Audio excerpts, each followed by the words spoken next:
अशफाक सैफी पूर्व अध्यक्ष राज्य मंत्री अल्पसंख्यक आयोग उत्तर प्रदेश सरकार ने वक्फ संशोधन बिल के समर्थन में अपने फेसबुक अकाउंट पर एक पोस्ट की, जिसको लेकर संभल में कुछ असामाजिक तत्वों के लोगों ने उनके रिश्तेदारों पर कमेंट करना शुरू कर दिए और उन्हें मुस्लिम समुदाय का गद्दार कहने लगे और उनकी पोस्ट पर उनको व उनके परिवार को भद्दी भद्दी गालियां और जान से मारने की कमेंट भी कर रहे हैं।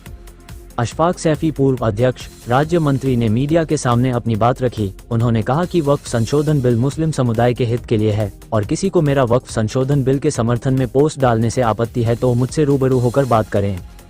उन्होंने उत्तर प्रदेश सरकार और केंद्र सरकार साथ ही पुलिस प्रशासन की तारीफ की और साथ ही कहा कि वक्फ संशोधन विधेयक 2025 अब कानून बन गया है। 2 दिनों की मैराथन बहस के बाद संसद के दोनों सदनों से पारित विधेयक को राष्ट्रपति द्रौपदी मुर्मू ने शनिवार देर रात मंजूरी दे दी।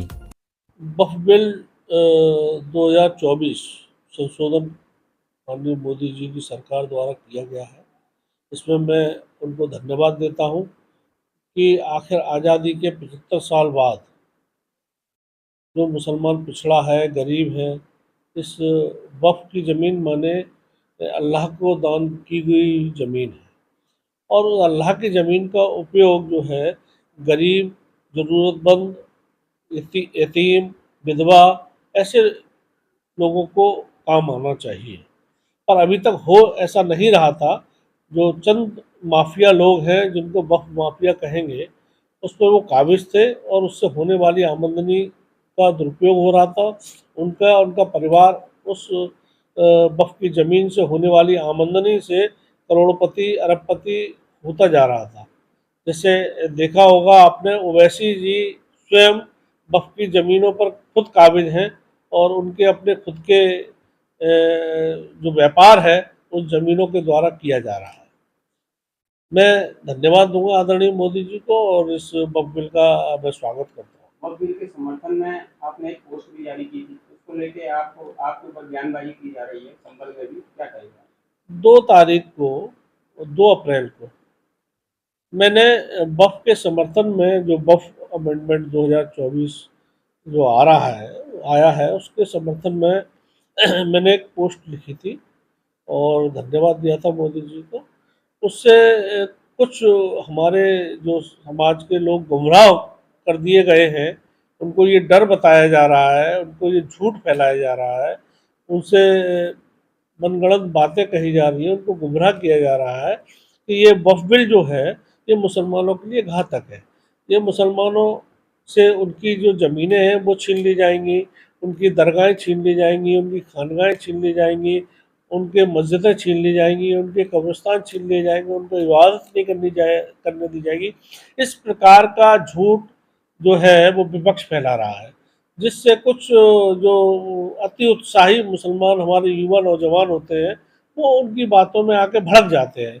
तो मेरे द्वारा जो वक्फ बिल के समर्थन में जो पोस्ट की गई थी, जिला संभल और गुन्नौर में हमारे बहनोई रहते हैं, वो मस्जिद से नमाज़ पढ़ने गए तो वहीं कुछ युवाओं ने, असामाजिक तत्वों ने उनको घेर लिया और उनसे कहा कि भाई तुम्हारा जो साला है वो वक्फ बिल के समर्थन में पोस्ट डाल रहा है और तुम अब हिंदू हो गए हो, तो मस्जिद में आने की ज़रूरत नहीं है। इस तरीके से उनको रोका, उनको गाली गलौज की। इस बात को लेकर उन्होंने विरोध किया होगा कि भाई अगर मेरे साले ने पोस्ट डाली है तो आप जाके आगरा जाइए, वहाँ पे उनका विरोध कीजिए, मुझसे क्यों इस सब बात को कह रहे हैं।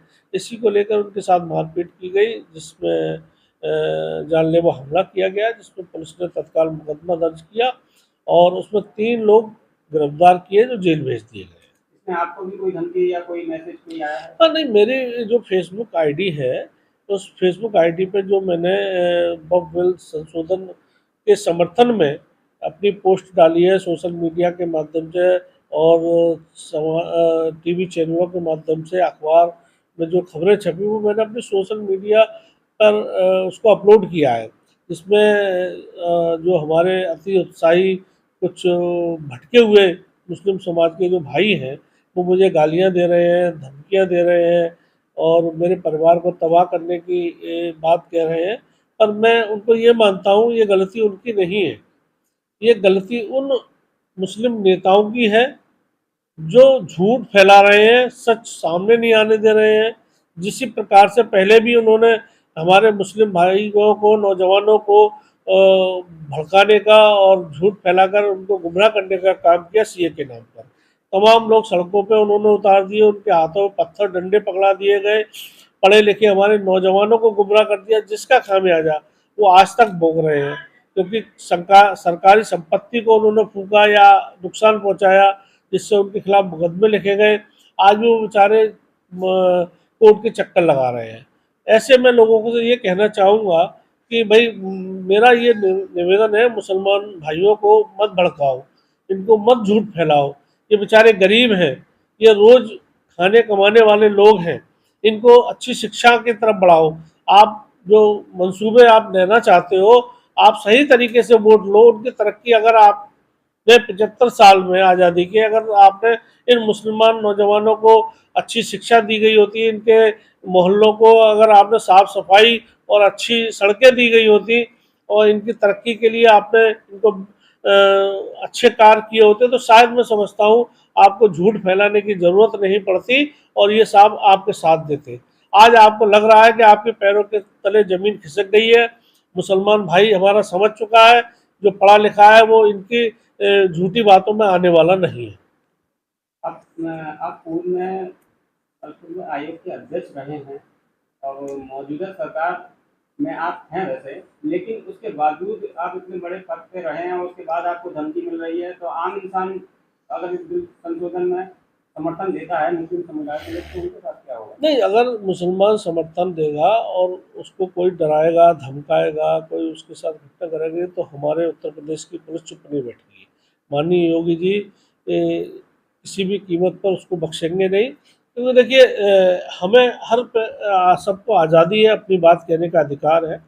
हो सकता है कि मेरी बात से कुछ लोग सहमत ना हों, कुछ लोग असहमत हों, मैं उनकी बातों से सहमत ना हूँ, ये अलग विषय हो सकता है। पर हम किसी को गाली गलौज करना, उनको जान से मारने की धमकी देना, परिवार पे तक हमला कर देना, ये कहीं भी लोकतंत्र में ठीक नहीं है। हम संविधान को मानने वाले लोग हैं और संविधान के तरीके से अगर किसी को मेरी बात को अगर लगता है कि गलत है, तो उसको संवैधानिक रूप से मेरा विरोध करें, मुझे कोई दिक्कत नहीं है।